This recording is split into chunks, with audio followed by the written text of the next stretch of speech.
Hi.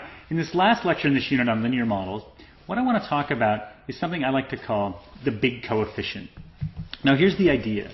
If we have a simple linear regression model, we have some equation like y equals a1x1 plus a2x2 plus b, right?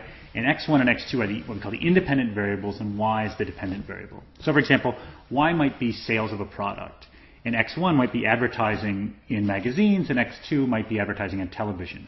Now we can look at these two coefficients, a1 and a2, and figure out which one's bigger. And what that's telling us is we get sort of more bang for the buck from advertising on magazines or from advertising on television. If it's television, if a2 is bigger than a1, then that's where we spend our money. So the idea is you put your assets, you put your resources on the variables that have the bigger coefficients. So this big coefficient thinking has led to something that people like to call evidence-based blank. So there's evidence-based medicine, where what you do is you look at all sorts of different treatments that have been tried on patients, and you gather all that evidence, and then you figure out which ones have the biggest coefficient. So does diet have a bigger coefficient than exercise? Does the medication have a bigger coefficient? Which medication has the biggest coefficient? And that's where you put your resources. There's also evidence-based philanthropy. If you want to go and you want to improve a community or improve a country, you look and you say, which coefficient has the biggest bang for the buck?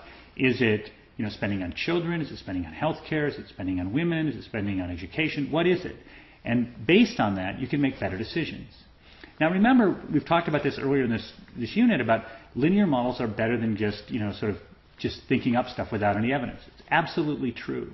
So I'm totally in favor of evidence-based thinking. Let me explain sort of how it works. What you do is you construct some sort of model. And by that I mean you have some understanding of what variables you think matter, and possibly even the structural form of those variables, right, of that equation. So it could be nonlinear. Then what you do is you go gather data, and after you gather that data, you identify the important variables and then change those variables. Okay? Now, there's a movement towards what people call big data. And the big data movement says that, well, maybe we don't even need the models anymore. Right? This is what some people say. They say, look, here's what we do. We first just go gather the data. That's the first thing. Then you find the pattern, then identify the important variables. So no need for the model. Now, I want to make the point that I think that that's not true. I think that's an overstatement. And let me explain why. Right? Big data does not obviate the uses for models. So first, let's just think of the broad reasons why we have models. One is just to understand how the world works. So even if you see the pattern, right, the identification of the pattern is completely different than understanding where it came from. Right? So you could recognize, wow, we've done a ton of experience and force seems to equal mass times acceleration. Right? That's very different than having a model that explains why that's the case. Right? Or you might run a bunch of data and realize that like heavy objects and light objects seems to fall at basically the same rate. Still, it would be nice to have a model that explains why that's true. So identification of a pattern in no way gives us any sense of explanation. All right? But there's bigger reasons, just even in trying to sort of affect policies, to try to do evidence-based whatever, just without a model, just based on pure data. First is correlation is not causation. So remember our example of the equestrian team, right? If you run all sorts of data, you could find, this variable seems to matter, but the thing is, it could be that that variable doesn't matter at all, that it gets correlated with something else that matters, like the equestrian team. Second, and this is maybe the most important point, linear models tell the sign and magnitude of these variables, but only within the data range, right? So if I've got a bunch of data here like this, right, and I fit this model to it, that doesn't necessarily tell me anything about what's going on up here. And so what I'd like to do is have a model, perhaps, that gives me some indication of whether I think that linear relationship is going to continue to hold. Okay? So let me give two examples of what it means. The first is feedbacks. So let me give two examples here. So the first one is, let's take anti-lock brakes in cars. So you could think that, if you looked at data on accidents, you could say, but one of the things that seems to be causing accidents is cars bumping into the car in front of them. You can think, if we could just get cars to stop sooner, we'd reduce the number of accidents. And so you put money and resources into developing anti-lock brakes, and in fact, initially that seems to save a lot of lives. But what might happen over time, remember people are like thinking electrons, if before people kept maybe like a 40-foot or 30-foot gap between them and the car in front of them, now that they have anti-lock brakes, they may creep up a little bit, and they may start driving closer to the car in front of them, and a lot of the benefit of the anti-lock brakes will fall off. And so if you think of, if I had a little graph that had speed of braking, right, instead of being a nice linear graph, if I take into account the feedback, right, the benefit may fall off, right? Instead of being linear, it may be sort of sublinear. Okay? Another example. Let's go back to education. Class size. You may fit some data and say, boy, when class sizes fall from 25 to 20, if I put student performance here, that, you know, there's a lot of data here, and this seems to show that, like, performance is going up. So then you could say, well, let's move it all the way to 15. And you could think, if I extrapolate from this, if I just make class size 15, boy, performance should go way, way up. But it could be that if you move class size to 15, the performance sort of just plateaus. And the reason why is there's all these other causes for why performance doesn't increase, like family support, general health, right? Resources in the community. So even if you reduce class size to 15, there may be a diminishing effect for that because of feedback, right? One big reason why there'd be a feedback in this case is that you need to hire a whole bunch more teachers, and you might not be able to get the same sort of teacher quality that you had when you had 25 students per teacher. When you suddenly double the number of teachers, let's say, you're not going to the teachers aren't going to be the same quality, and the students might not do as well. So again, these feedbacks mean that you have to be careful about extrapolating a line outside the data range. Now, there's a bigger problem with the fact that your data exists only within a small region. And this is what I call the problem of multiple peaks. So suppose we've got a bunch of data, and it's all around here. And then we run some regressions, and we see, like, whoa, it seems to be increasing in slope, and so we start moving in this direction, and then we find this peak, right? So we've got data in this range here, and using this data, we figured out this is the optimal thing to do. But in doing so, we completely miss this entire peak over to the right. We completely miss this other opportunity because we were sort of blinded by the data, you know, where we had data in this small range.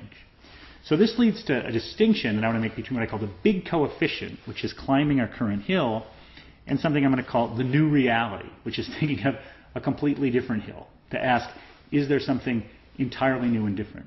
So let me be really clear here. I'm not saying big coefficient thinking is wrong. I'm saying it's really useful. You want to have models. You want to identify the important coefficients. You want to think, will those coefficients likely hold outside their range?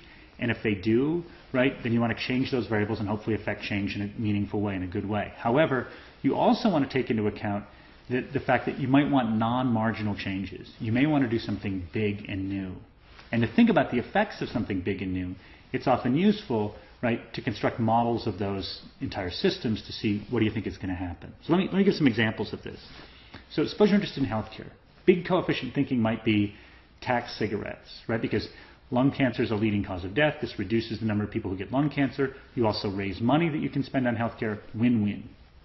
New reality thinking might be something like universal healthcare. Right? Let's give everyone healthcare, and let's try and, you know, improve the health of Americans or the health of people in any other country through a universal healthcare system.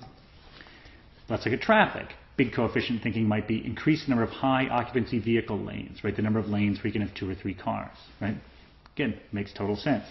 New reality thinking, though, would be, why not a rail system? Why not, you know, the United States doesn't have much of a rail system. Why not create a huge rail system either within a few cities on the East Coast or the West Coast, and try and, you know, move some of that traffic off the highways? Again, new reality versus big coefficient. Last one, this is kind of a fun one. When I was growing up, there was a study showing that oat bran significantly reduced cancer. Now, it turned out this was sort of a small n study, and when they did subsequent studies, the effect wasn't as big as they thought. But because the coefficient looked big at first, they started putting oat bran on everything, including in pretzels, right? And this is, again, big coefficient thinking. This will reduce cancer. Let's give everybody oat bran. New reality thinking would be, let's try and get everybody on a fitness regime, right? So let's try to create some fitness regimen where people are out there exercising an hour a day. That's a completely different thing than sprinkling a little oat bran into pretzels, right? It's fundamentally changing how we live our lives. It's a new reality. Now, this plays out in policy circles all the time. So if you look at something like the American Jobs Act, right? This was, you know, $447 billion programs. It's a lot of money. And it did things like, you know, it created tax credits for new employees, right? And subsidies to hire veterans, right? And payroll tax holidays. These are all big coefficient logic programs. The idea is that, you know, we've looked at a lot of data, and we see that these sort of, you know, policies get people to sort of spend that money initially, or hopefully get people to hire employees initially, right? So these are programs that we think give us the most bang for the buck. But again, most of this program, most of this $447 billion was big coefficient thinking. That's good, right? But we can contrast it with new reality thinking. So what's new reality thinking? A new reality policy is something like the interstate highway system. So in 1956, the United States government allocated $25 billion for 41,000 miles of roads. Now, what that would cost now, if you just use basically sort of an inflation index like the CPI, that would be like $200 billion. But if you actually figure out the cost per mile of road these days, again, not within cities, but between cities, it's about $10 million. It'd be about $410 billion, about the same as the American Jobs Act. But this was new reality. This wasn't big coefficient. This was creating an entirely new system. Now, I'm not saying either one is better than the other, because you can do a new reality program that could not work at all. But the point I'm making is this, is that evidence-based methods are really useful. And if you're going to work within, if you're going to do some minor change or tweak a whole bunch of variables, you should use evidence, you should figure out those coefficients, and you should put your money on the big coefficients. At the same time, you have to keep in mind the fact that big coefficient thinking, right, can ignore the new reality. It can blind you to completely new and different ways of thinking about the world and making improvements in it. So this is where models become so important, right? One of the things we do in model thinking, right, as model thinkers, is we can construct models to think about what happens if we move outside that data range, right? So here people talk about thinking outside the box. How do we think clearly outside the box? Well, one way is we do so is by thinking with models. All right, thank you.